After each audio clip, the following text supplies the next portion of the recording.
Always number one. Always number one. DCGB 729 kHz. Enot sa Bareta. Enot sa Gabos. Heal the world, make it a better place for you and for me and the entire human race. There are people dying. If you care enough for the living, make a better place for you and for me. Ang DCGB aktibong miyembro yan kan KBP, ang kapisanan ng mga broadcasters ng Pilipinas. Philippine Standard Time hali sa Pag-asa, alas 5:02 nin pagkahapon. Alas 5 ring hapon, oras na para aramon ang mga maiinit na bareta kanal daw na maruluwas sa agas sa mga periodiko, radyo asin telebisyon. Enot naman ang ngunyan sa DZGB Bareta alas 5. Mga bareta ngunyan para sa aga. Enot na tinipon sa DZGB Newsbase. DZGB Bareta alas 5. Kaiba ang field reports kan Mega Force Patrol. Hali sa iba-ibang parte kanalbay asin Kabikolan. Ngunyan, uya ang sa idong tagapagbareta.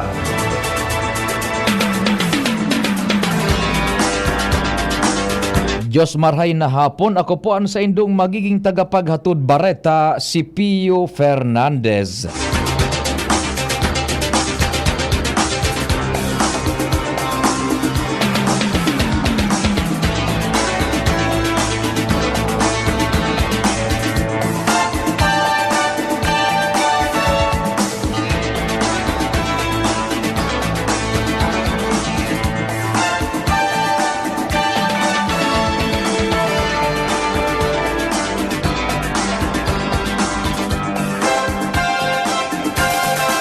Ngunyan sa detalyes kan mga bareta sa lado nasyonal, rekonosido ni Presidente Ferdinand Marcos Jr.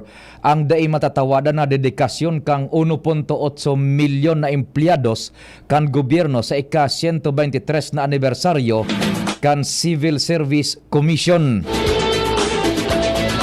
Sa iyang mensahe, sinabi kang presidente na bako sa nang pigsiselebrar ang anibersaryo ngunyan na bulan ng September kan CSC, kundi pig-umaw man niya ang dedikasyon kan gabos na nagsiserbi sa gobyerno. Ipinaabot kang presidente ang sayang pasasalamat sa gabos na lingkod bayan na daing kapagalan na nagtatrabaho para maihatod ang dekalidad na serbisyo sa mga Pilipino apisar kan mga dai matatawadan na agyat na pinag-agihan para sa masa asin para sa magayon na futuro kan Pilipinas. Pinasalamatan man kang presidente ang CSC sa padagos na paghurma sa human resource asin organisasyon kan burokrasya para mas mapakarhay ang pagtatrabaho asin ang paghatod ng serbisyo sa mga Pilipino. Ang baretang ini hatod sa Indukan. San Miguel Pale Pilsen. Sarap laging kasama.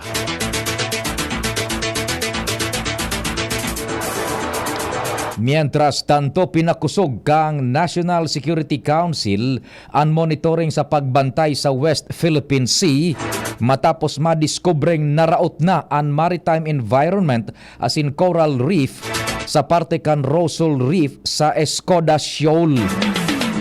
Sinabi ni NSC Assistant Director General Jonathan Malaya sa public briefing sa telebisyon na gusto ni Secretary Eduardo Año na pakusugon ang maritime domain awareness sa publiko para matutukan ang nasabing issue.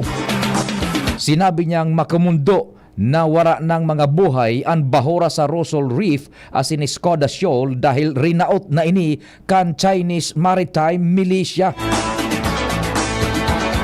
Base sa ginibong survey kan Philippine Coast Guard sa lugar, rarapak ang mga bahura asin nag-ibaan kolor kan tubig asin garong tinapukan nin mga runot na bagay na dai nahihiling sa lugar.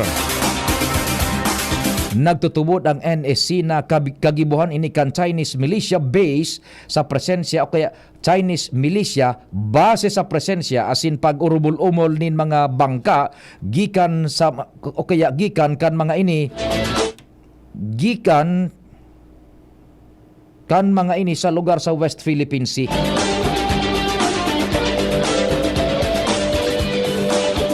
Mientras tanto, nagpahayag nin pagkaadit ang Department of Foreign Affairs sa nadiskubre kan Puwersas Armadas kan Pilipinas asin Philippine Coast Guard sa seabed kan Ilocos Reef na nasa laog kan Exclusive Economic Zone kan Pilipinas. Ini matapos na ibulgar kan Puwersas Armadas asin kan Philippine Coast Guard na raotan bahura sa Ilocos Reef na darakan pitutubodan na massive harvesting na gidibo kan mga Chinese maritime militia vessel sa lugar. Sigun sa DFA, ang pagkaraot kan maritime environment sa nasabing reef ang dakulang hagyat para sa mga parasirang Pilipino. Apektado kay ang pangkabuhayan kan mga parasira dahil ang pagkaraot kan mga corals na istaran asin bunayan kan mga sira ang maresulta sa pagdiit kan sira sa lugar. Katakod kay ni nang ngapudan naman ang DFA sa otoridad na punduhon ang mga illegal na aktibidad sa lugar para mapakatamanan ng maritime environment asin magi ang kabuhayan kan mga parasira sa Ilocos Reef.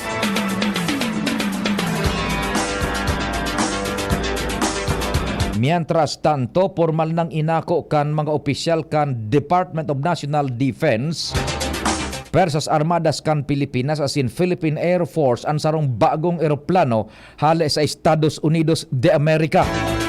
Pinanginutan indi ni Defense Secretary Gilbert Teodoro Jr., AFP Chief of Staff General Romeo Bronner Jr., asin Philippine Air Force Commanding General Lieutenant General Stephen Pareño sa Clark Air Base sa Mabalacat City, Pampanga kasubagong aga. Sigun kay Philippine Air Force spokesperson Colonel Maria Consuelo Castillo na ang C-208B aircraft ang nakuha sa paagi kan grant programs kan gobyerno kan Amerikano o kay kan Amerika sa Philippine Air Force sa irarom kan Philippine Military Sales Program. Pangenot na trabaho kan eroplano na simbaganan security concerns kang nasyon sa paagi kan pangkondukta ning ISR operations. Ang bagong C-208B ang may upgraded integrated flight deck, audio panel, center console, audio control panels, cockpit displays, airborne sensor operators console, inertial navigation system, video encoder, sensor camera as in data link. I-deploy ang eroplano sa 300 Air Intelligence Security Wing kan Philippine Air Force. Dagdagan taan detalyas kan mga bareta sa lado lokal. Nasa linya si Ans Galero. Ans, maray na hapon, go ahead. Sa giraray na nangapodan mo niya na Albay Provincial Police Office o Albay PPO sa gabos na mga kandidato digdi sa bilog na probinsya kan Albay na maging honesto sana sa pagdalagan kan campaign period asin mismong aldaw kan eleksyon.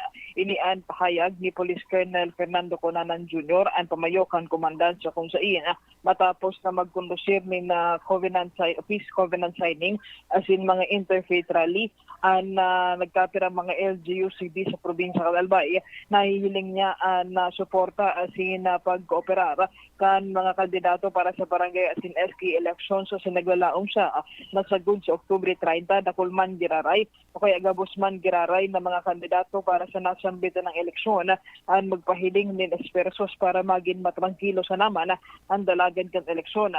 Sinabi pa ni Conanan na sa ngunyan palagos sindang nakikipag-coordinar sa mga LGU para man masiguro na maatinir ang siring na kamaotala. Nagdag na bareta, Ans Galero, DCGB. Salamat, Ans. Buwalta kita sa detalyas kan mga bareta sa lado nasyonal. Ikinaugma kang grupong Grains Retailers Confederation of the Philippines o GRECON ang pagpalangkaw sa buying price nin paroy kang National Food Authority. Sigun kay GRECON National Spokesperson Orly Manutag, hale sa 19 pesos kada kilo, nasa 20 pesos kada kilo na ang dry da paroy, mantang nasa 19 pesos kada kilo, hale sa 16 pesos ang kada kilo, kan medyo dumug-dumug pang paroy.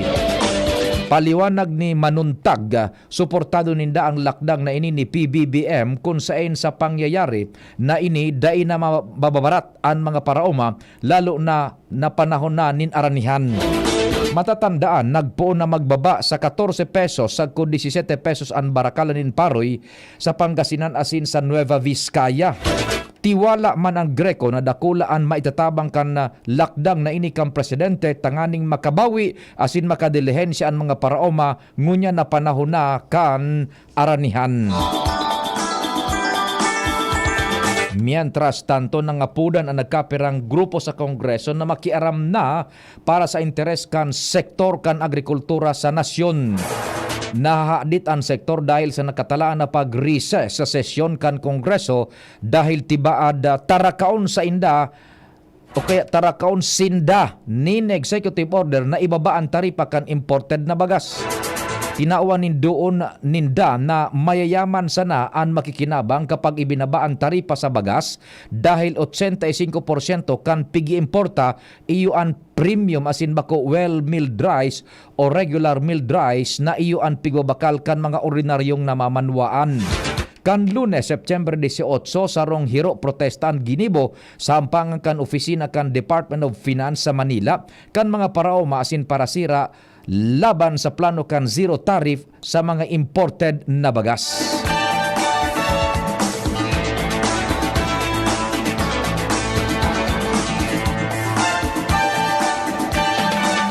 Mientras tanto, kadaklan pa man giraray sa mga Pilipino ang nagtutubod na magbabago o magayon an sa inang buhay sa masunod na 6 na bulan. Inibase sa resulta kan pigluwas na survey kan Okta Research sa paagi kan tugon ng masa nationwide survey. Sa resulta kan nasabing survey, nagluluwas na 55% kan mga adult Filipinos ang nagtutubod na magiging bagayon ang kalidad kan sa indang buhay sa masunod na 6 na bulan, mantang 36% ang nagtutubod na dai ini magbabago. 4% man ang nagtutubod na mas lalo pang magiging makanos ang kalidad kan sa indang buhay. Sigon sa Okta Research Group, padagos na naglalangkaw ang optimism kan mga Pilipino. Kan Marso binabot sa nasa 54% ang naristrong optimism asin sinundan ini nin panibagong 55%. Mientras tanto, piglinaw ngunyan kan Department of Social Welfare and Development na magkaiba ang bagong programa na walang gutom 2027 Food Stamp Program sa Pantawid Pamilyang Pilipino Program o 4Ps. Paliwanag ni DSWD Undersecretary for Innovations Eduardo Punay, ang Food Stamp Program ang binilog para masimbagan ang kagutuman lalo na sa mga pobreng pamilya sa bilog na nasyon. Pigpapautob ini sa pagikan manlain-lain na food stamp as intabang pinansyal. Mantang ang 4Ps ang binilog kan gobyerno para matabangan ang mga pobreng pamilya na makapag-adal an sa indang mga aki asin matapos na ang intergenerational poverty. Mabuelta ang detalyes kan mga bareta pakaliis kan pagirumdom. Nay, supli niyo po. Ito na lang ba? May check-up ako. Masakit po talaga ngayon. Maginhawang araw, Dimples Romana po. Nay, hindi naman dapat masakit ang magkasakit. Sa Generica Drugstore, may ginhawa sa Plus Services. May scheduled libreng konsulta with our partner doctors. Malaking tipid. Ay, salamat. Yan ang ginhawa. Ramdam sa lahat ng Generica Drugstores nationwide. Ginhawang generika para sa lahat. If symptoms persist, consult your doctor. Join na sa Generic Card Loyalty Program. Punta na sa Generica Drugstore at mag-register for free. See posters and print ads for details. Attention! Attention! Mga paraantabay, may marhay na bareta. Ang DZGB nasa cellphone na! Yes po! Madadangog na ang DZGB sa saindong mga cellphone. Sa katuyuhan na mas lalo kamong mapagsilbihan asin dagdag na konbinyensya sa saindong gabos, ang DZGB pwede nang ma-access sa paagi kan sa indong cellphone. I-download lang sa saindong mga Android phone ang DZGB app sa paagi kan Google Play Store asin Apple App Store asin hanapo ng DZGB Live. I-install sa saindong gadget asin malinig nindong madadangog ang DZGB. Libre po ini. DZGB. Number 1 na, may Facebook Live pa. Ngunyan, may DZGB Live app na. O, ano pang pighahalat nindong mga paraantabay? Download na! Buwelta kita sa detalyes kan mga bareta sa lado nasyonal, kasunod kan report na magpapadagos ang paglangkaw sa presyo kan mga produktong petrolyo sagkod sa Disyembre, pipaghanda na kan Department of Energy ang publiko. Sigun sa DOE, pwedeng mangyari ini asin siguradong dakula ang magiging efekto sa mandainlain na sektor lalo na sa kabuhayan kan publiko.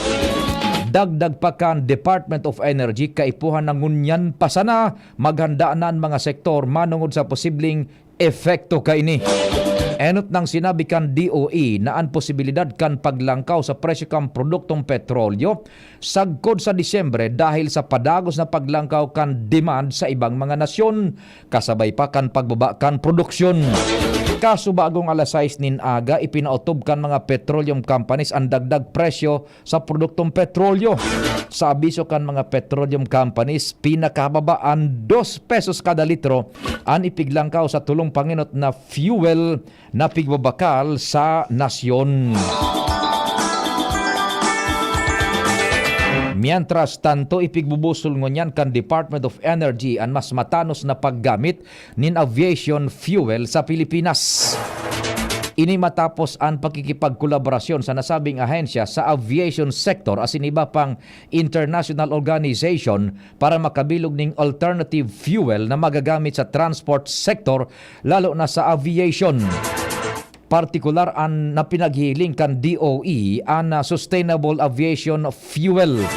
Ang sustainable aviation fuel sarong environmental friendly fuel na may potensyal na magamit asin pigkukua hale sa mga natural na bagay. Kaiba ng digdian kahoy, forestry products asin agricultural wastes maging ang vegetable oil kung saan mayaman ang Pilipinas. Segun kay DOE Undersecretary Alessandro Sales, ang alternatibong aviation fuel ang siguradong makakapagpababa nin greenhouse gas. Mientras tanto, hinagad kan sarong Commuter Advocacy Group sa Land Transportation Franchising and Regulatory Board na isa publiko ang liquidation report may kinaaraman sa 3 bilyones de pesos na fuel subsidy na dapat idistribuir sa mga tsuperasin operator kang public utility vehicle. An ayuda sa mga driver asin operator sa ditnin marhay sa 10.14 bilyones pesos confidential fund na pigahagad kan administrasyon para sa taon 2024. Sinabi ni The Passenger Forum Convenor Primo Murillo na kamautan kan mga ayuda na ini na mabawasan ang efekto kan padagos na aumento sa presyo kan petrolyo sa sektor kan transportasyon para mapugulan ang pag-itaas kan pamasahe sa mga pampublikong lunadan. Kung talagang naidistribuir ang mga ayuda na maulang dapat sa aumento sa pamasahe, dai masabutan ni Murillo kung nata pigsasabi kan LTFRB na aaprobara na ang mga petisyon para sa dagdag na pamasahe.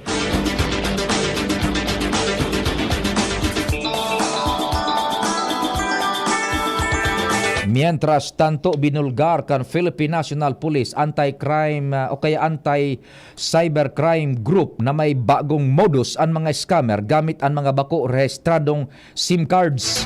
Sigun kay PNP ACG Director Police Brigadier General Sidney Holtan Hernia, nagbabakal ang mga scammers nin mga bako rehistradong SIM cards. Ang mga SIM card na ini anwara ning outgoing call and text mantang bako rehistrado alagad pwedeng magsimbag ning apod asin text. Pigagamit kan mga scammer sa pagkuanin mga one-time PIN para sa pagbukas ning accounts arog kan WhatsApp, Telegram asin Viber. Ang mga account na ini ang pigagamit kan mga scammer sa pagkapadala ng mga scam messages, links asin iba pang scam sa mga biktima.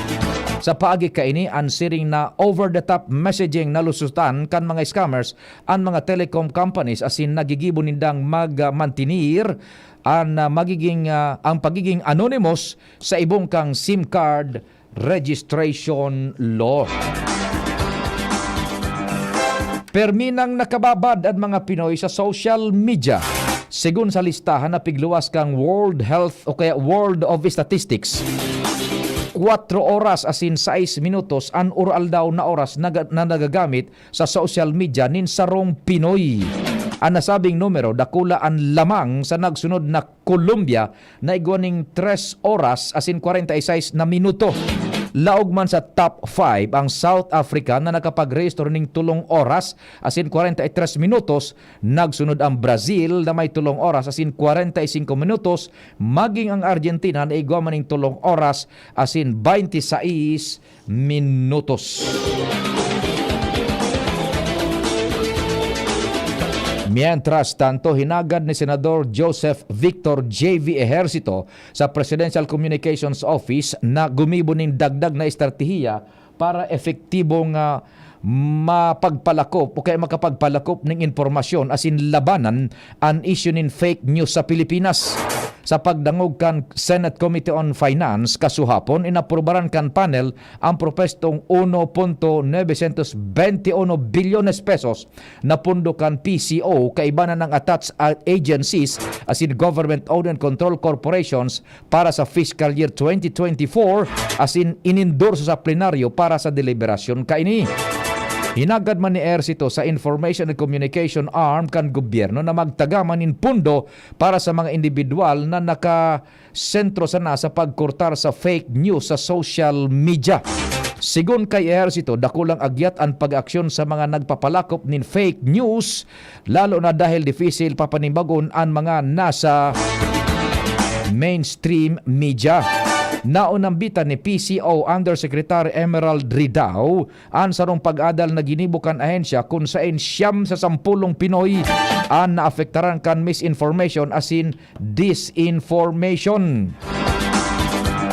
Sarong indikasyon na saro pang importanteng issue sa sosyedad. Sigun sa iya, plano kan PCO na pahiwason paan sa indang mga inisyatibo sa mga maabot pang mga taon para abuton ang mga out-of-school youth kaibanan ng mga senior citizen.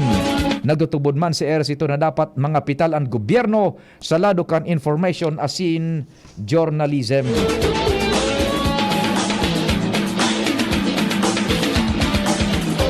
Mientras tanto, nasa 391 bar examinees ang nag-back out sa tulong aldaw na eksaminasyon kan Domingo. Ini ang pinagkonfirmar kan Supreme Court Public Information Office asin kan opisina ni 2023 Bar Chairperson asin Supreme Court Associate Justice Ramon Paul Hernando.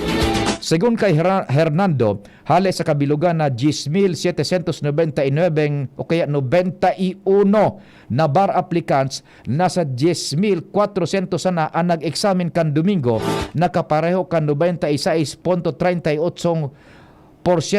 turnout.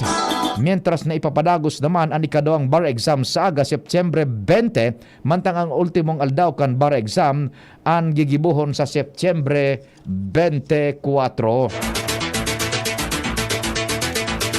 Bareta sa ibang nasyon, naghagad nin tabang sa publiko ang US military para sa paghanap kan nawawara nindang F-35 fighter jet. Ang 80 milyon dolyar na kantidad na fighter jet ang nawara pa puon kan Domingo na hapon matapos na mag-eject ang piloto sa South Carolina. Nasa ospital na ang ipinangaranan na piloto kan nasabing fighter jet. Sa ladukan sports, nakapag-rehistro nin record si Swedish pole vaulter Armand Duplantis sa Diamond League Finals. Nakapag-clear ini nin 6.23 metros na langkaw. Ini naman ang panduang world record na nairehistro sa season-ending meet sa Eugene, Oregon. Nadaog man ni Gudaf Chegay ang Ethiopia ang women's 5,000 meter record sa oras na 14 minutos asin 21 segundos. Yan po ang detalyes kan mga bareta na maruluwas sa aga sa pangarang kan nagpaabot ng informasyon dyan sa luwas kan Mega Force Patrol. Kumpadre Nald Baldo sa Control Technical. Sa nagsururat kan informasyon si Jen Matthew Baliran, Angel Mustasa, siyempre sa pangenot and sin supervision ni News Director Mardila. Sa itiyaon dyan si Jerome Martinez. Ako pan sa indong naging tagapaghatod bareta si Pio Fernandez. Salamat. Diyos marhay na hapon.